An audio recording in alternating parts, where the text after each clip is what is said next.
Maulang hapon sa inyo mga kahanggan. Kayo gay, kumusta na diyan? Ako'y napasinsay lang at ako'y merong gustong ipatnig sa inyo dahilan sa nakakaalarmang balita o nakakaalarmang estatistika tungkol sa aming mga hanay ng OFW. Ako'y nalulungkot man ay gusto kong dalhin sa inyo ang 10 iba't ibang klase ng sitwasyon na kinagalalagyan naming mga OFW. Ang aking lahat ng sasabihin ay nasa negatibong side. Kayo nang bahala tumugma o magtapat ng positibong side nito. Ito ay gusto ko lang iparating sa inyo na hindi masarap ang maging OFW.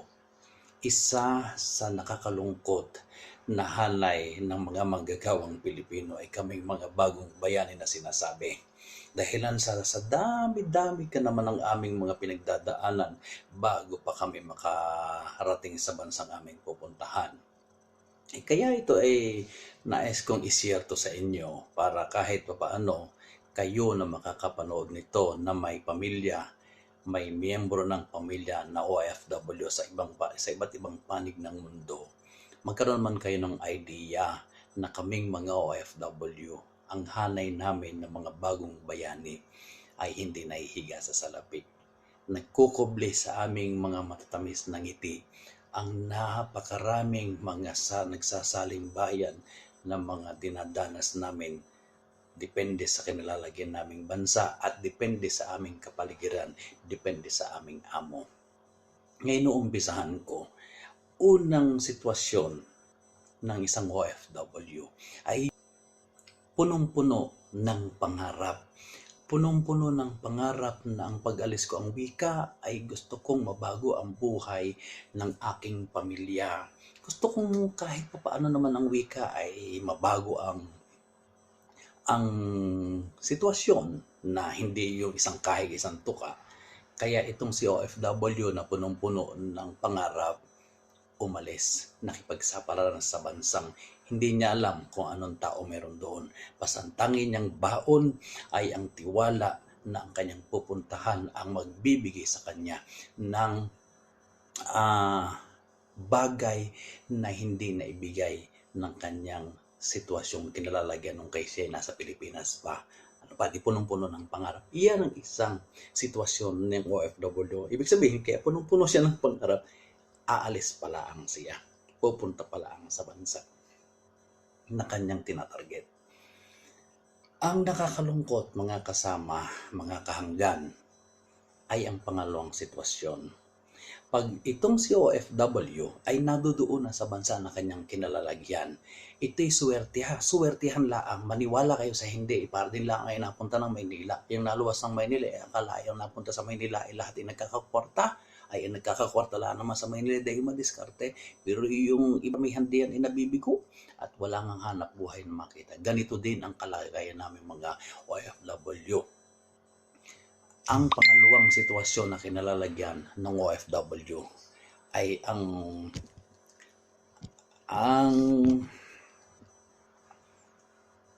yung nalulubog sa utang. Ang kalalagayan ni OFW na nalulubog sa utang ay hindi ko rin naman masisisi sa isang banda kung bakit siya nalulubog sa utang. Alam mo kung bakit? Umalis siya, ang kanyang placement na ginamit, utang. Ang placement na kanyang binabayaran, may tubo. Ay nagpapaaral ng anak, may binubuhay pang may gatas o ginagatas. O sabihin natin kung walang ginagatas, mayroon din siyang binubuhay na pamilya. Ay di, siyempre nahahati ang kanyang pagdadala ng pera. Kaya nalulubog sa utang. Hindi ko siya masisisi kung ang kanyang pagkakautang at kung bakit siya ay nagkakanda utang ay dahilan sa kanyang pangarap na maiahon ang kanyang pamilya sa kinasasadlakang sitwasyon. Ang sunod, iyong lumalangoy na sa utang. Lumalangoy sa utang. Anin ko itong lumalangoy? Pagka ang tao, ang OFW na marunong lumangoy, yan kahit maraming utang, iyan ay madiskarte.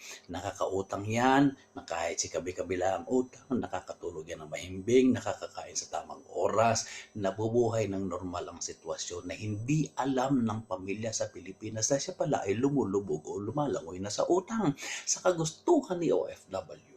na maahon ang kanyang pamilya. Ganon ang kalalagayan. Yan ang tatlong sitwasyon naming mga OFW na hindi alam ng aming mga pamilya kadalasan, sapagkat kami ang sinasabi ko lagi, kami ang kung hindi man kami ang greatest, one of the greatest pretenders, ang hani ng OFW. Napakagaling naming magkubli ng aming sa tunay na saloobin para lang ipakita sa aming pamilya na kami okay. Ang pang-apat ay yung nag-level up ng lifestyle. Itong si OFW na punong-puno ng pangarap, punong-puno ng plano at pangako sa kanyang anak na iniwan, mga anak na iniwan kumbaga, sa asawa, sa pamilya at sa kamag-anak, na tayo ay hindi na mabubuhay sa dating sitwasyon, dating buhay na ating kinagalawan noon, na kayo ay hindi napapatingin na laang sa gayaan ng mga taong kumakain, napapalunok na lang ng ganoon, napapatagok na lang dahil hindi ka maibili. Ngayong naririto na sa ibang bansa, nag-level up na ang lifestyle. Lahat halos ng mga binibili may signature. Lahat halos ng binibili ay may kalidad. Lahat halos ng hingi ng mga anak ay ibinibigay. Kaya si hodang iyan ay magkanda utang-utang. Kaya si hodang iyan ay magkanda hirap, mag-overtime, na malilipasan ng gutom, napupuyat, hindi na nagpapacheck up, hindi nakakalimutan na sa madaling sabi ang kanyang kalalagayang physical at saka ang kanyang health situation. Dinidisregard niya, alang-alang sa pamilya. Kaya nag-level up ng kanyang lifestyle, dumami ang obligasyon. Iyan ang pang-apat na sitwasyon naming mga OFW. Ang pang-lima, si OFW, sa maniwala kayo sa hindi yan mayaman. Kagaya ko, ako'y 19 na taon na rito sa abroad. Ay hindi naman ako yumaman ay samantala ang sabi doon sa mga, ang dating akala ko, ang mga OFW, sino man na nag-abroad, hindi makwarta na, mayaman na yan. Kaya one time na ako ay nanulubungan sa aking kamag-anak, sumama ang loob ko. Sabi ko, grabe naman kamag-anak ko ito, hindi mala ako nabigyan ng isang sabong kahit yung hindi mabango-bango hindi mala ako naabutan, hindi mala ako naitsahan. Nako, ay hinanakit bukid si Jimmy. At sa pag-aakala ko na ako'y pinagdadamutan, makuwarta na, iyan ang aking isipan. At alam ko na marami sa pamilya ng OFW, kamag-anakan ng OFW, kaibigan ng OFW, ang isipan ay makuwarta, mayaman dahil nasa abroad. Mali pala ako. Nung malaman ko lamang ay huli na, nung naririto na ako sa tunay na sitwasyon, napakahirap pala. Iyon ang sitwasyon. Ay di ngayon yan, walang naipundar. Si OFW, palibasa ay lubog sa utang, lumangoy sa utang, nalunod sa utang, walang naipundar, tumaas ang nag-level up ang kanyang lifestyle, walang naipundar dahil ang lahat ng kanyang kinikita, ang katuwiran ay sige na, kung ano yung, kaya nga ako'y nag-abroad para mabigyan ko ng magandang buhay ng aking pamilya, ay di sige, ibigay ko na ang gusto nila. Hindi alintana na bukas makalawa, 1 taon, 2, 3, 4, 5, iba na ang kanyang magiging sitwasyon, ang kanyang health, mababawasan na ang tikas niya, ang kanyang wealth, wala, zero, dahil lahat ipadala, lahat ay tapon, walang ipon, walang naipundar. Maniwala kayo sa hindi, dito sa Israel, meron akong mga na-interview, meron akong mga nakausap, 15 taon, namatayan ng amo. Ay dito pag namatayan ng amo at wala nang visa, pwedeng magtago. Ang katwiran nila ay magtatago na ako at ayaw ko pang umuwi dahil wala akong naipundar. Ano ang dahilan? Lifestyle na nag-level up. Maluhong pamumuhay ng pamilya, maluhong pamumuhay ng OFW. Lahat ng negatibong bagay na pwede kong iangkop sa isang OFW ay pwede kong iangkop at pwede nyong ikapit sa kanya dahil yun na nga ang kanyang sitwasyon. Walang naipundar. Ang pang-anim, isang masakalap na bagay na kami mga OFW ay ginagawang ATM. Hindi lang ng pamilya, hindi lang ng extended family, hindi lang ng mga kamag-anak, kundi halos ng buong angkan. Hindi ko nilalahat, pero kadalasan, itong si OFW kaya hindi nakapagpundar, kaya hindi nakapag-ipon ng para sa kanyang kinabukasan at kinabukasan ng kanyang liya nang dahil sa pagiging ATM niya ng buong angkan. Mao-ospital, maglilipat ng bahay, magpapagawa ng bahay, pambili ng gamot, pambili ng kung ano-ano. Basta sa madaling sabi, konting kibot, OFW ang tinatakbuhan.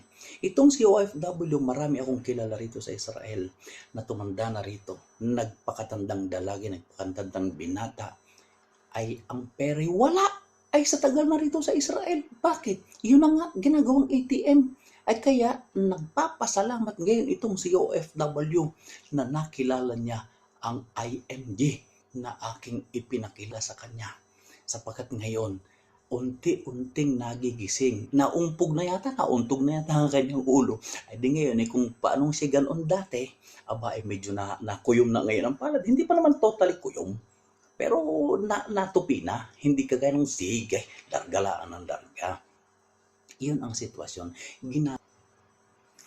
Pag ikaw ay OFW, kahit pa gano'ng kalaki ang iyong kita at lahat na naang ng problema ng iyong pamilya, ng mga kapatid mo, ng mga pamangkin mo, ng bayaw at hipag, ng mga biyanan mo sa iyo tatakbo, at tapos ikaw siyempre, sige, kaya nga ako'y naririnig, malaki naman ang kita ko, sige, pahiram.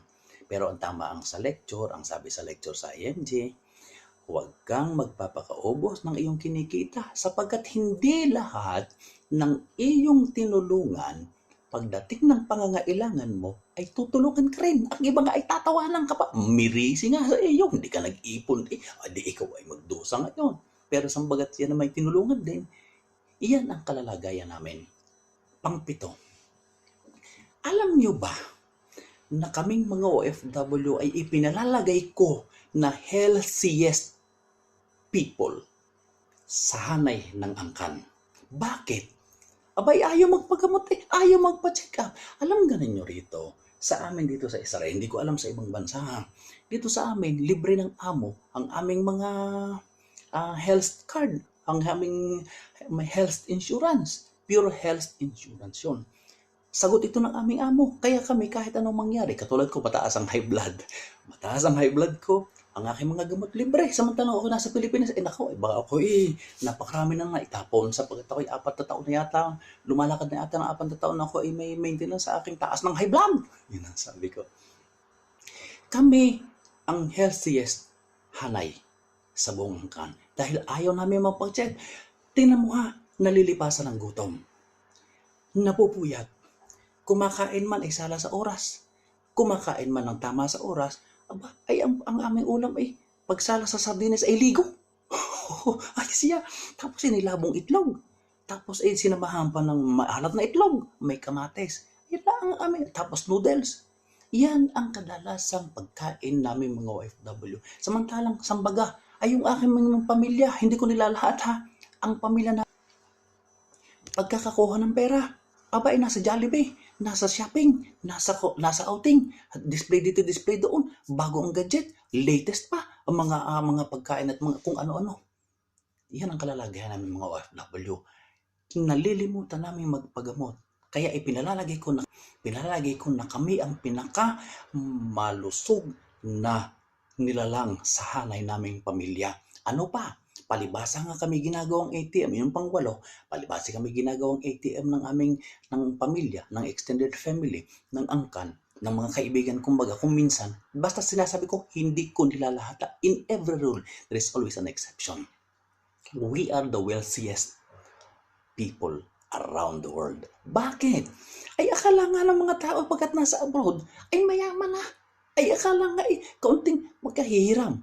Di napahiram. Ako naman ikay pahiramin mo ko pare o pinsan o kuya o kung abaga, kung ano man tawag. Ako naman ikay pahiramin mo at bukas makalawa o halimbawa 1 buwan mo lang ngayon ibabayaran ko. Sambaga naman 1 taon na, hindi na naalaala. Pag nagkaroon na ng pangilang hihiram uli iba, para baga na may Alzheimer's nalimutan na ang hiniram. Yan, kaya ang akala ng mga tao na hindi man na halimbawa nangahiram, hindi ko napahiram o hindi mo napahiram na OFW, ay pagtatampo pa sa iyo. Tapos sabi, magkakadapat ka na rin. Nahiram lang naman ako, parang hindi babayaran eh. Sambaga naman ilang hiram na hindi nga nababayaran. Ano yun? Iyan ang kalalagayan namin mga OFW. Yan ang pangwalo. Ang pangsiyam, alam ninyo ang kalalagayan namin OFW. Dito sa Israel na lamang ha, meron akong kilala 75 years old na ha, 75 years old. Nagkakanda-ugaga pang tumarabaho, nagkakandara pa pang maghanap ng tatrabahuhin yung isi-65 ha, ayaw pang umuwi, walang ipon nga eh. Back to zero daw, walang ipon talaga dahil bulagsak. Ang ibig kong sabihin, baldang na uwi. Yan ang isang sitwasyon namin mga OFW, balda na kung umuwi. Ay kaya lang alam mo kaya lang naobligang umuwi, hindi na makapagtrabaho eh. Ay sambaga, alam ka ninyo dito, kahit dito hindi ko alam sa ibang bansa ha, ang sinasabi ko dito dahil yun ang nakikita ko, ay meron ditong may sakit ni ayaw pang umuwi at ang gusto magtrabaho pa, naghahanap pa ng part-time dahil wala nang regular na trabaho, naghahanap ng part-time. Alam mo kung bakit? Ayaw umuwi, wala ngang ipon. Ay pagka nga umuwi, magpapagamot doon, ay sa mahal ng gamot sa atin, ay samantalang din nakakalibre pa. Kaya ang taong umuwi, kadalasan balda ang OFW umuwi. Kaya naobligang umuwi, balda na. At ang pinakamasakit, pang 10 sitwasyon ng mga OFW, ganire. Aba ay tuwid na ang kamay at paa, hindi na maikliko. Ay nasa kabaong na eh. Dead ball nung umuwi sa OFW.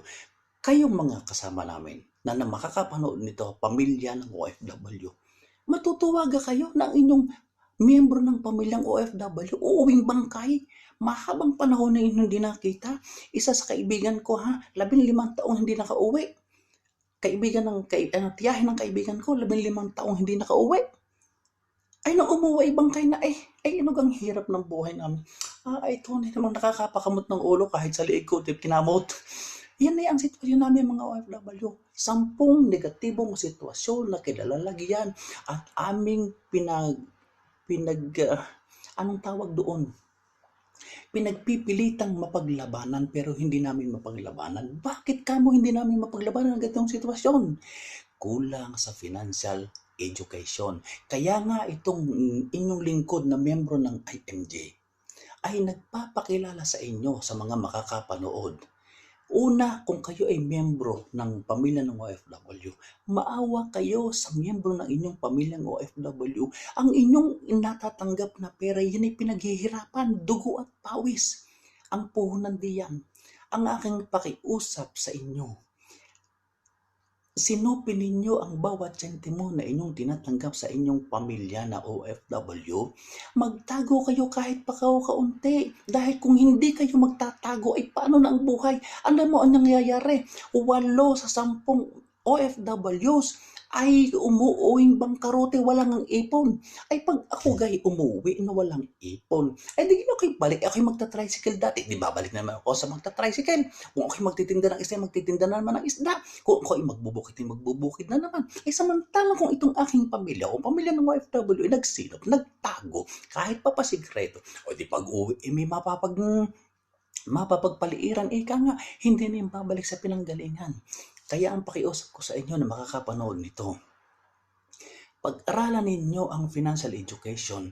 Itong IMG, ang Frontria ay kapwa bawat Pilipino na hangin sa tiyak na kalalagayang bangkarote. Ang financial education na itinuturo o financial literacy na itinuturo ng IMG ay gagabay sa inyo upang kayo ay turuan kung paano kayo mag-iipon at paano nyo ihahanda ang inyong kinabukasan ng pagre-retiro at paano kayo mag-i-invest sa tamang bihikulo. Hindi yung invest dito, invest doon, yung pala scam. Nakikiusap ako sa inyo, habang kami ay may panawagan sa inyo, ito naman ay libreng pag-aaral ng financial literacy, libre ang seminar, libre ang lecture, makikinig lang kayo, wala kayong gagastusin, libre nga eh. Ay bakit baga kinatatamarahan pa ninyo? Samantalang ibang mga walang kabunasang bagay, kayo ay kandarapang pumunta. Kaya nga pakiusap sa katapusan ito, panawagan ko sa bawat isa sa inyo, pag sinupin ninyo ang inyong mga tinatanggap na pera. Yan ay padala ni OFW. Yan ay natanggap ninyo sa inyong trabaho, inyong sahod. Magsikap kayong magtago ng kahit 10% ng inyong kinikita buwan-buwan at pag ito magal, 5 taon, 10 taon, 15 taon, ay kung ito mabubuhay ng 20, kung ikaw ay mabubuhay, nalaglag na tuloy, nagalit na tuloy ang aking telepono, nalaglag na.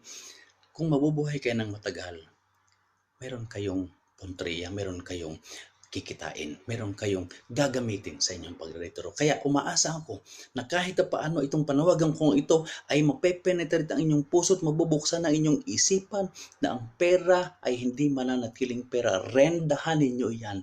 Financial literacy ang kailangan ng bawat isa upang maahon tayo sa tiyak na pagiging ignorante sa kung paano ginagamit ang pera.